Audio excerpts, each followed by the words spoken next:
Okey pelajar, sejarah tentang tokoh ini, sebenarnya kita mengkaji sejarah tokoh bertumpu kepada riwayat hidup seseorang individu yang mempunyai kedudukan yang signifikan ataupun penting, sama ada dalam komuniti, iaitu dari segi taman kita sendiri misalnya, di kampung kita, ini tokoh-tokoh yang signifikan dekat kampung. Orang semua kenal tokoh ini. Orang kampung kita kenal, taman kita kenal. Ini misalnya dia adalah pengusi jawatankuasa kemajuan kampung. Mungkin dia adalah tok imam. Mungkin dia adalah ketua kampung di kampung kita. Kita boleh kaji, itu satu tokoh yang signifikan, dalam masyarakat. Dan juga mungkin dia ada memberikan peranan, sumbangannya di peringkat daerah, peringkat negeri, atau peringkat kebangsaan, dan mungkin peringkat antarabangsa. Jadi tokoh ini kita boleh kaji. Jadi kepentingan seseorang tokoh itu ataupun individu dilihat dari sudut peranan, sumbangannya dalam bidang kehidupan. Peranan dan sumbangan penghulu ataupun ketua kampung di tempat kita, di peringkat kampung, di peringkat mukim, di peringkat daerah, di peringkat negeri, di peringkat kebangsaan, dan juga di peringkat antarabangsa kalau ada. Jadi penglibatan tokoh ini juga kita boleh lihat dari segi sumbangannya dalam bidang politik, ekonomi, sosial, pendidikan, kebudayaan, agama, keselamatan, intelektual. Apa sahaja yang berkaitan dengan kehidupan sehariannya. Dan bermulanya dari segi daripada kejayaannya, mungkin selepas dia menamatkan tugasnya, dia bersara, bekas bersara misalnya. Yang kita boleh kaji, dia dulu adalah pegawai besar, pegawai penting dalam perkhidmatan awam misalnya. Dulu dia bekas pengetua misalnya. Jadi pelajar boleh kaji tokoh ini. Apa yang dibuat semasa dia berkhidmat, peranan dia, sumbangan dia, penglibatan dia. Kemudian apabila dia bersara, apa pula dia buat bila dia bersara, setelah dia bersara. Jadi kita boleh kaji semua itu. Jadi banyak perkara yang boleh kita jelaskan tentang tokoh yang kita kaji, dan maklumat yang kita peroleh itu hanya berdasarkan kepada sumber itu, orang itu, individu yang kita kaji itu. Jadi penting bila kita mengkaji tentang tokoh, kita mesti mempunyai repo ataupun hubungan yang baik dengan tokoh tersebut. Kita boleh berkomunikasi dengan baik dengan tokoh ini. Walaupun pada keadaan sekarang ni mungkin kita ada batasan, kita tidak boleh bersua muka, tak ada masalah. Penting kita boleh berhubung dengannya melalui email, melalui sosial media yang lain, WhatsApp dan sebagainya, telefon dan sebagainya.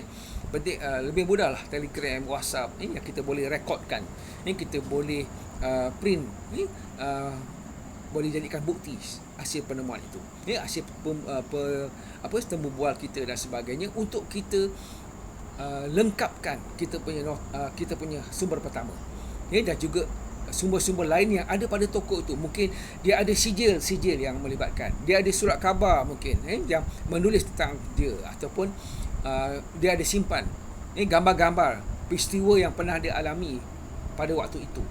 Dia ada simpan dalam kenangan, dia ada album, dia mungkin dia tulis diary tentang penglibatannya, diary tentang apa yang dia buat. Mungkin ada orang yang suka hari-hari dia menulis dalam diary. Itu sangat penting. Itu adalah sumber pertama yang kita boleh gunakan untuk menghasilkan satu esei yang baik. Jadi benda-benda ini sangat penting. Bila kita berhubung, kita kena pasti tokoh yang kita kaji, kita dapat persetujuan daripada tokoh tersebut. Kita perlu pastikan kita boleh mendapat kerjasama. Jangan dah separuh jalan kita hasilkan esei itu, kita tak dapat kerjasama, jadi esei kita tak siap. Dan kita nak ubah balik tajuk baru. Jadi cuba elakkan itu. Pastikan dahulu dapat kontak yang betul, yang tepat untuk membolehkan pelajar terus menyelesaikan kajian ini. Yang pertama, yang paling penting, bila kita nak mengkaji satu tokoh itu, pelajar kena jelaskan kepada tokoh tersebut, kenapa kita mengkaji, apa tujuan kita membuat kajian ini. Ini adalah kajian di peringkat STPM untuk syarat, salah satu syarat, itu kertas 4 dalam mata pelajaran sejarah. Berikan satu proposal kepada tokoh tersebut supaya dia faham proposal kita tu, apa yang kita nak daripada dia. Dia kita perlukan bantuan dan kerjasama daripada dia untuk membantu kita menghasilkan satu esei yang baik. Jadi kena pandailah berbicara, kena pandailah memujuk, orang kata, kena pandai untuk mengambil hati tokoh yang hendak kita kaji. Walaupun dah keadaan sekarang kita tidak boleh bersemuka, tidak jadi masalah. Pelajar boleh berhubung dengan sosial media yang kita ada untuk mendapatkan maklumat. Dan yang paling penting adalah bila kita menentukan proposal tadi, kan, kita dah tentukan proposal, saya dah tunjuk macam mana nak buat proposal nanti. Okay?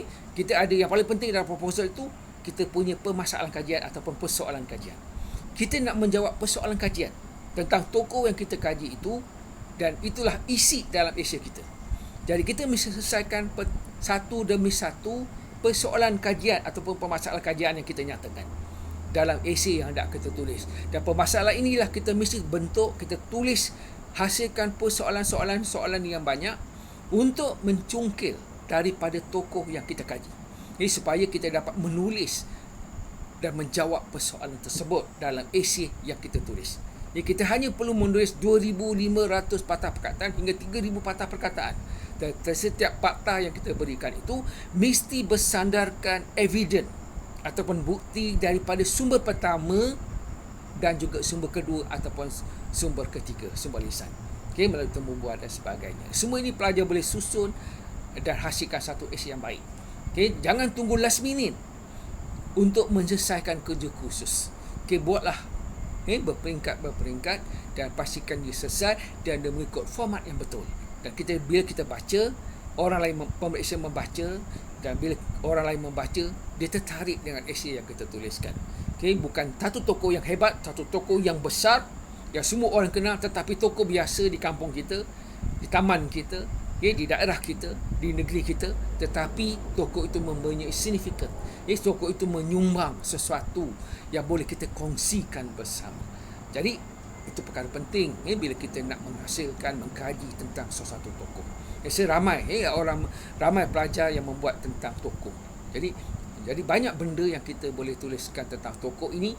Misalnya sejarah kedudukan tokoh itu dari segi di peringkat mana, di kampung macam saya kata tadi, taman, kampung, itu dari segi komuniti, di peringkat daerah, negeri dan sebagainya. Itu dari segi kawasan kajian kita, berdasarkan kawasan kajian kita.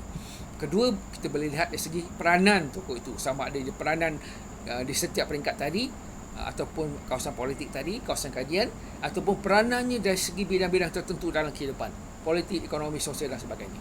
Okay, dan juga kita boleh lihat sumbangannya. Nanti baru kita boleh lihat sumbangannya. Sumbangannya dalam apa? Sumbangannya dalam bidang apa? Sumbangannya di peringkat mana? Itu juga kita boleh kaji. Nanti saya akan detailkan selepas ini. Jadi, mengkaji tentang tokoh ini saya rasa popular di kalangan pelajar. Dan ramai pelajar buat tentang tokoh. Dan dia tidak susah. Tapi kita perlu ada satu cara, satu sistem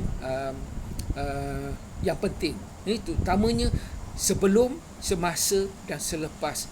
Ini maksudnya bila kita nak membuat kajian ini, kita ada 3 peringkat yang perlu kita lalui. Sebelum, semasa dan selepas. Sebelum, ringkasnya, kita hasilkan proposal yang jelas. Jadi proposal itu sebagai panduan kepada kita untuk menulis esei.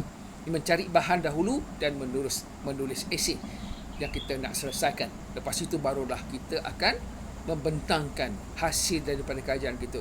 Itu yang dipanggil viva. Kemudian untuk penilaian kepada pemeriksa untuk memberi markah kepada esei yang kita tulis. Itu antara perkara penting yang perlu kita fahami dalam menghasilkan sesuatu esei sejarah yang baik.